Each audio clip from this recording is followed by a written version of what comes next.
ये दोस्तों मैं हूँ, ये सामने पानी में से मैं क्रॉस करके आया, वो उधर से, ये बंदा आ रहा है उधर से, और ये मेरा बंदा है, ये इधर से आ रहा है, ये मैं पानी के अंदर से चल रहा हूँ।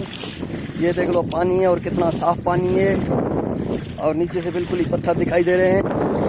ये हमारा इस क्वाड़ा खान है। भाई इधर क्या कर रहा है क्वाड़ा खाना? घूमने आया है। माशाल्लाह। फिर ये तेरी बाइक उधर खड़ी है, दूर क्यों? नहीं, इसका मसला नहीं है। अच्छा, इसका मसला नहीं है। जी। बाइक मना इधर नहीं आ सकती। नहीं। वाह वाह वाह। ये कौन सा इलाका है भाई आपका? जैसे रोज।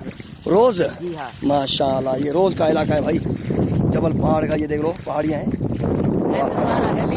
हाँ। फिर इसका नाम ये है। अच्छा। रोज आगे और थोड़ा सा वो गजकुंभ आएगा। अच्छा, वही गजकुंभ है। हाँ। ये रोज है। हाँ। देख लो भाई, इधर के अजीब नाम है। ये रोज है अभी जहाँ पे हम चल रहे हैं, और इसके बाद क्या आएगा?